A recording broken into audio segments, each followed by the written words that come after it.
Hello everyone, CPCL की तरफ से अभी अभी एक नया अपडेट आया है। वो अपडेट क्या है वो मैं आपको बताने आया हूं दोस्तों। यहां पे अगर हम बात करें सीपीसीएल यानी चेन्नई पेट्रोलियम कॉर्पोरेशन लिमिटेड, तो इसके अंदर अपडेट है सर कि requirement of executive in various discipline, कौन कौन सी डिसिप्लिन, कौन कौन सी ब्रांच के स्टूडेंट के लिए यहां पे वैकेंसी है, तो आप यहां पे देख सकते हैं। अगर हम बात करें सीपीसीएल 01 पोजीशन कोड है, इसमें आपका डिसिप्लिन ब्रांच क्या है। अगर आपकी ब्रांच केमिकल है तो आपके लिए 7 वैकेंसी टोटल यहां पे वैकेंसी जो है वो कितनी है, टोटल आपकी 15 वैकेंसी यहां पे है, जिसमें से 7 आपकी जनरल की है, 2 वैकेंसी एससी, 4 ओबीसी और 1 ईडब्ल्यूएस की है। और साथ के साथ में अगर हम यहां पे बात करें बैकलॉग की कितनी वैकेंसी है, 1 है। तो आप यहां से देख सकते हो सर कौन कौन सी वैकेंसी कितनी कितनी है। ऐसे ही अगर मैकेनिकल के लिए बात करें तो मैकेनिकल के लिए जो नंबर ऑफ वैकेंसी है वो जनरल के लिए 1 है, एससी के लिए 1 है, ओबीसी के लिए 1 है।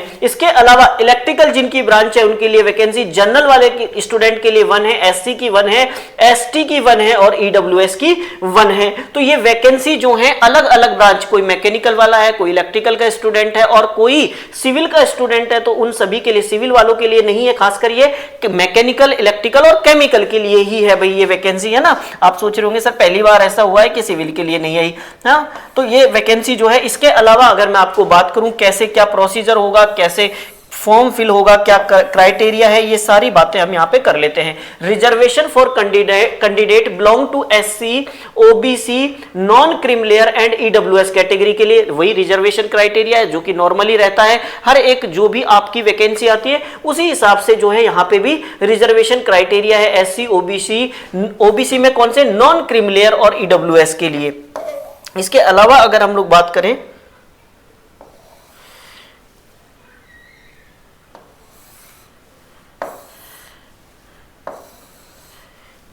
इसके अलावा आपके लिए जो इंपॉर्टेंट बात है वो मैं आपको बता देता हूं। अब बात करते हैं एज रिलैक्सेशन की। भाई एज क्या होनी चाहिए, कितनी एज तक के स्टूडेंट जो है फॉर्म फिल कर सकते हैं। तो एज रिलैक्सेशन के लिए देखें, अपर age limit and age relaxation, मतलब जो एज की काउंटिंग होगी वो कहां से होगी सर, वो होगी 1 जनवरी 2025 से। एज की काउंटिंग कहां से करेंगे, 1 जनवरी 2025 से। अपर एज लिमिट कितनी है सर, 26 ईयर है for the post code 010203। It means आपका मैकेनिकल हो, इलेक्ट्रिकल हो, केमिकल हो, उनके लिए जो एज लिमिट है वो कितना है, 26 इयर्स है। उसमें कुछ रिलैक्सेशन है, जैसे अगर जो स्टूडेंट किसके हैं, एससी कैटेगरी से बिलोंग करते हैं, उनको 5 ईयर का और रिलैक्सेशन, मतलब 26 में आप 5 ऐड कर दीजिए। ऐसे ही जो लोग OBC non cream layer student है उनको 3 ईयर का जो है रिलैक्सेशन एज में दिया गया है। इट मींस जो भी स्टूडेंट 29 ईयर तक के हैं वो इसमें क्या कर सकते हैं, अपर एज लिमिट बता रहा हूं, वो इसके लिए क्या कर सकते हैं सर, अप्लाई कर सकते हैं। इसके अलावा एक्स सर्विसमैन जो है उनको 5 ईयर का एज रिलैक्सेशन दिया गया है। साथ के साथ अगर हम एजुकेशन क्वालिफिकेशन की बात करें सर, क्या एजुकेशन क्वालिफिकेशन होगी, तो आप यहां पे देख सकते हैं। अगर आप मैकेनिकल के लिए बात करें तो first class graduate degree in engineering technology in mechanical with not less than 60%, मतलब आपके जो ग्रेजुएशन में मार्क्स है वो 60% से कम नहीं होना चाहिए अगर आप इस फॉर्म को अप्लाई करते हैं, तो सबसे मस्ट कंडीशन है। ऐसी सेम कंडीशन इलेक्ट्रिकल के लिए है और यही किसके लिए है, आपके केमिकल के लिए भी है।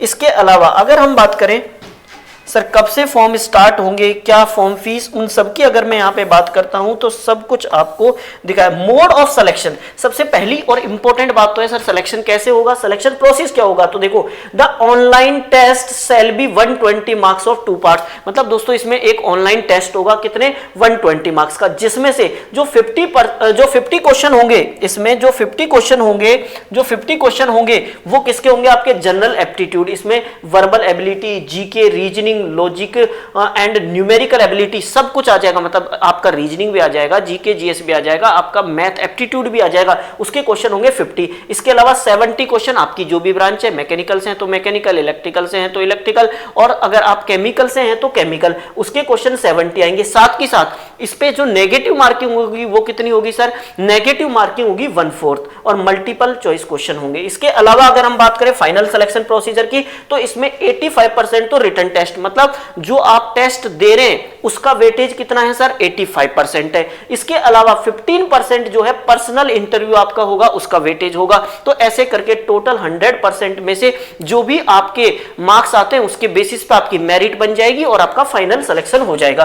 Candidate must secure minimum 40% marks in written test. सबसे इंपॉर्टेंट बात है, ऐसा नहीं है कि सर अगर कुछ स्टूडेंट है जिनके मार्क्स कम आते हैं तो उनको वो भी ले लिया जाएगा, नहीं। अगर कोई भी स्टूडेंट दोस्तों जो 40% से कम मार्क्स लाता है, अगर ये मिनिमम है भाई, मिनिमम इतने तो आपको लाने पड़ेंगे, इससे कम अगर किसी के आते हैं तो वो इंटरव्यू के लिए क्वालिफाई नहीं कर पाएगा।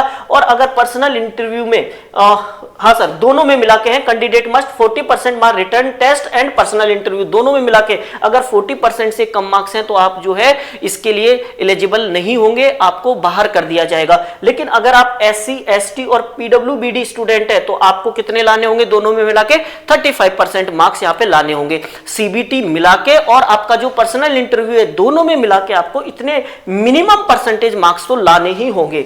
इसके अलावा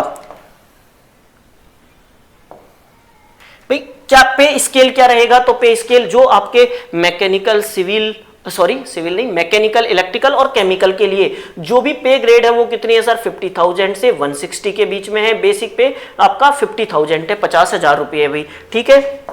हाँ भाई सैलरी की बात तो जरूरी है। फिर दोस्तों जो एप्लीकेशन फीस है वो कितनी होगी, एप्लीकेशन फीस कितनी है दोस्तों, general EWS OBC candidate are required to pay a non refundable registration fees. मतलब जो इन कैटेगरी के स्टूडेंट हैं उनकी फीस कितनी होगी दोस्तों, 500 रुपये होगी, जो कि नॉन रिफंडेबल होगी, वो रिफंड नहीं होगी। जैसे कि कई एग्जामों में आपने देखा होगा रेलवे वगैरह में कि एक बार फॉर्म जो है फीस आप फिल कर देते हैं, फिर एग्जाम देते हैं तो रिफंड हो जाती है। यहाँ पे कुछ भी रिफंड नहीं होगा, एक बार जो आपने फीस पे कर दी है, ठीक है।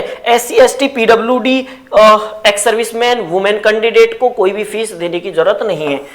हाउ टू अप्लाई कैसे करें, आप साइट पे जाएं और ये सब कुछ आपको करना होगा। पूरा फॉर्म आपका ओपन हो जाएगा, फॉर्म को फिल करें, वहां से क्या क्या डॉक्यूमेंट्स चाहिए होंगे वो सारी चीजें आपको बता दी। इसमें आपको पर्सनल डिटेल जो है, इसमें आपको अपनी पर्सनल डिटेल फिल करनी होगी, academic detail, work experience, academic detail मतलब आपने कहां से 10th 12th ग्रेजुएशन किया है वो सारी चीजें होंगी, फोटो, सिग्नेचर, डॉक्यूमेंट्स अपलोड होंगे, डिक्लेरेशन, पेमेंट सेक्शन, ये सब कुछ। और लास्ट में जब आप पूरा फॉर्म फिल कर देंगे तो आपको फॉर्म को डाउनलोड करना होगा विद पेमेंट रिसिप्ट, आपको पेमेंट रिसिप्ट साथ में रखनी होगी भाई, ठीक है। पर्सनल डिटेल में क्या क्या आएंगे, एजुकेशन, क्वालिफिकेशन, ये सब आप जानते हैं। वर्क एक्सपीरियंस अगर आपके पास में है तो आप ये सब कुछ यहाँ पे फिल कर देंगे। अपलोड फोटो आपको अपलोड करनी है। फोटो की साइज 20 KB से 60 KB के बीच में होनी चाहिए, ये थोड़ा सा आप फॉर्म भरते टाइम ध्यान रखेंगे। क्लियर है, ये सारी बातें हो चुकी है। अब बात करते हैं सर कब एग्जाम होगा और जो है लास्ट डेट वगैरह क्या होंगी, वो सारी बातें हम लोग कर लेंगे भाई। यहाँ पे एक और इंपॉर्टेंट भाई, यहाँ पे सर्विस बॉन्ड होगा। एक सबसे इंपॉर्टेंट बात क्या है, ऐसा नहीं है आप जॉब लग गए कुछ दिन करी और छोड़ के भाग लिए, ऐसा नहीं होगा भाई। यहाँ पे सर्विस बॉन्ड होगा दोस्तों, कितना, अगर हम बात करें जनरल कैटेगरी के लिए तो जो सर्विस बॉन्ड का जो प्राइस होगा दोस्तों, मतलब प्राइस का मतलब ये कोई इनाम थोड़ी मिलेगा, प्राइस का मतलब ये है दोस्तों यहाँ पे कि जो आपको पे करना पड़ेगा अगर आप उस पर्टिकुलर टाइम से पहले रिजाइन करते हैं तो दोस्तों, तो वो होगा जनरल के लिए 3 लाख और EWS और OBC के लिए होगा दोस्तों वो 50,000, मतलब 50,000 रुपए आपको देने पड़ेंगे। क्लियर है, ठीक है। Candidate selected assistant officer engineer will have to execute a bond serve the corporation of minimum period of 3 year. सबसे इंपॉर्टेंट बात, कितने टाइम के लिए होगा, मतलब आप 3 साल तक, एक बार आपकी जॉब लग जाती है तो आपको 3 साल तो कम से कम यहाँ पे जॉब करनी होगी। उससे पहले अगर आप जो है जॉब को छोड़ते हैं तो इतना आपको पे करना पड़ेगा भाई। इसके अलावा जो भी इंपॉर्टेंट बात है वो ये है कि सर आप ये बताइए फॉर्म वगैरह कब से स्टार्ट होंगे और बाकी क्या क्या बातें आपके लिए इंपॉर्टेंट है वो सभी बातें मैं आपको बता देता हूं। यहाँ पे लास्ट में जो सबसे इंपॉर्टेंट बात है वो ये है दोस्तों कि ओपनिंग ऑफ ऑनलाइन एप्लीकेशन की भाई कब से जो है हम लोग फॉर्म को फिल कर सकते हैं। तो दोस्तों 22 जनवरी 2025 से फॉर्म जो है आपके स्टार्ट हो जाएंगे। कब तक फिल कर सकते हैं सर, 11 फरवरी 2025 तक आप फॉर्म क्या कर सकते हैं, फिल कर सकते हैं। Last date for deposit of online payment कब तक जमा करा सकते हैं सर, लास्ट आप 11 फरवरी 2025 तक जो है आप आप अपना जो भी ऑनलाइन पेमेंट है उसको क्या कर सकते हैं, जमा करा सकते हैं। उसके बाद में आपका फॉर्म सबमिट नहीं किया जाएगा। Tentative date for download admit card वो अभी पता चल जाएगा, अभी कुछ भी फिक्स नहीं है। इसके अलावा tentative date for online test at Chennai, तो ये होगा आपका 2 मार्च 2025 को। एक और इंपॉर्टेंट बात, जो टेस्ट होगा वो आपका ओनली चेन्नई में होगा। तो ये सारी बातें मैंने आपको इस रिक्रूटमेंट जो सीपीसीएल की रिक्वायरमेंट है उससे रिलेटेड जो भी नोटिफिकेशन था मैंने आपको पूरा बता दिया। दूसरी सबसे इंपॉर्टेंट बात, सर प्रिपरेशन कैसे करें? तो प्रिपरेशन के लिए हम हैं आपके साथ में, नेक्स्ट इंजीनियर टीम आपके साथ में है। आप नेक्स्ट इंजीनियर एप्लीकेशन को डाउनलोड करके इसका कोर्स परचेज कर सकते हैं। कैसे प्रिपरेशन करनी है सब कुछ आपको मिलेगा नेक्स्ट इंजीनियर एप्लीकेशन पे। तो आप लोग जो है नेक्स्ट इंजीनियर टेलीग्राम को चैनल को भी ज्वाइन कर लें ताकि हर एक वैकेंसी की नई नई अपडेट आप तक पहुंचती रहे। Thank you so much.